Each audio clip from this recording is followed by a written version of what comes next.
as the first pitch approaches here in game one. We are ready to go. Harvey into the wind. Strike one. That was the first pitch of the NLCS by Matt Harvey, and you can now buy that ball on MLB.com. But how does MLB account for all of these items? Well, they have an entire division for that. And joining me now is the licensing manager at Major League Baseball, Michael Posner. Great to see you once again.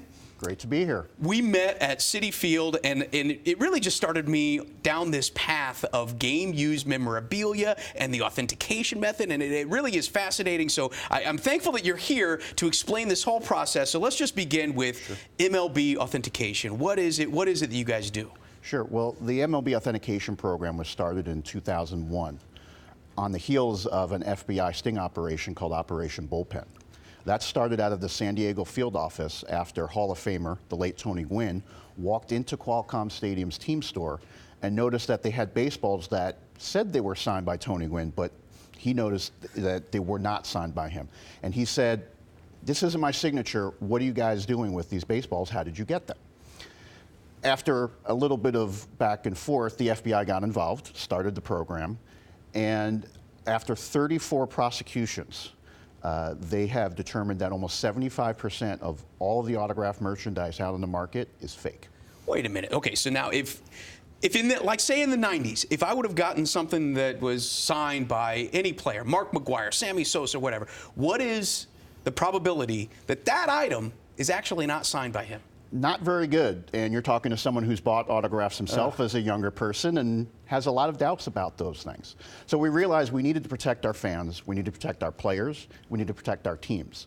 So the authentication program was born out of that.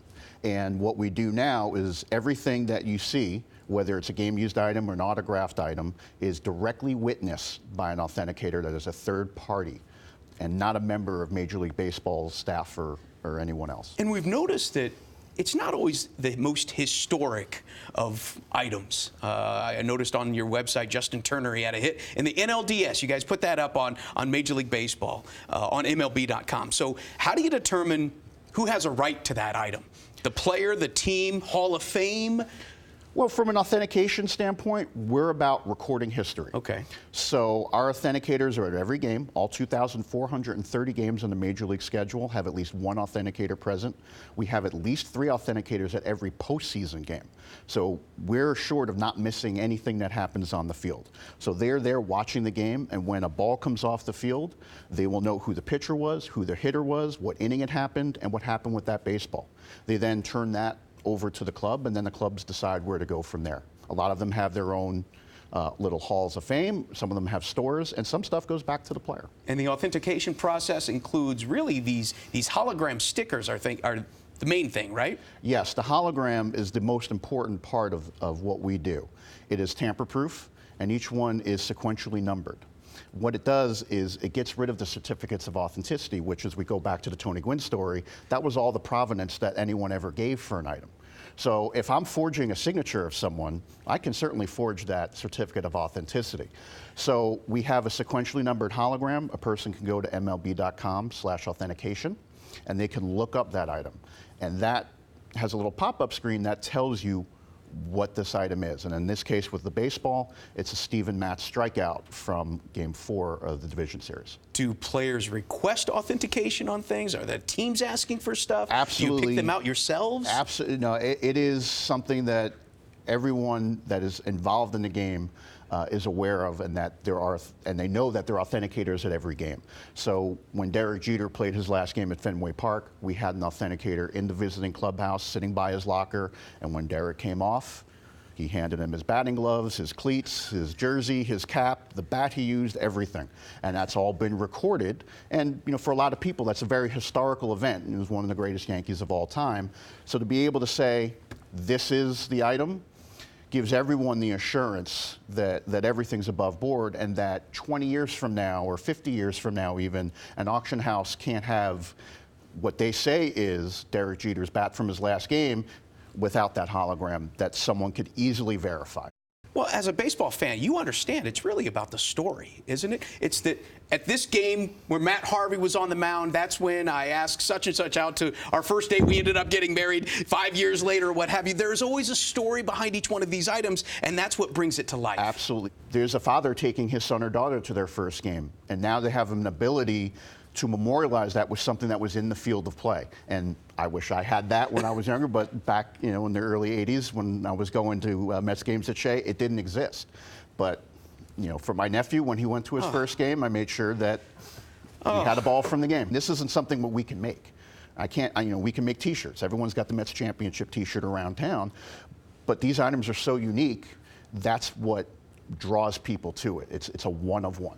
You said one of the biggest problems is chain of custody. You want to make sure that you see this item in someone's hands at all time. Okay, so let's say I'm a fan and I catch Daniel Murphy's 6th home run in the NLCS, or 7th one in the World Series, 7th straight game with a home run in the World Series. What is the best way to make sure that we stay inside Major League Baseball's authentication rules? Well, part of what makes this program work is that we do have to say no, and we have limitations on what we can do. Because we want to make sure that when people get these items, they have absolute confidence in the process that's taken place.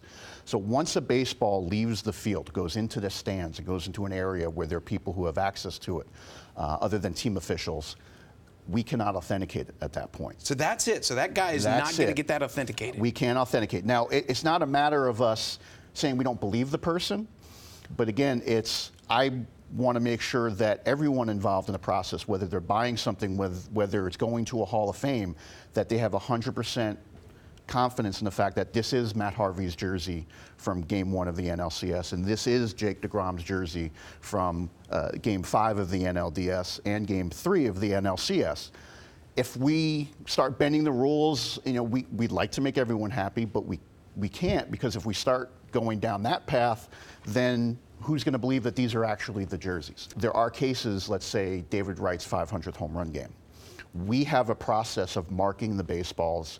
There'll be a mark that the umpires can see on it, so they sequence the balls into play prior in the right to order. It being pitched. Correct. And then there's another marking that we put on it that no one can see. It requires a special machinery to see it. So if that ball gets hit into the stands, we know which ball we're looking for. We can then verify the mark, and then we can authenticate it. Licensing manager with the MLB, Michael Posner. You guys are going to be busy. You and your team are going to be very busy for this World Series. Thanks so much for coming in and shedding some light for us. My pleasure.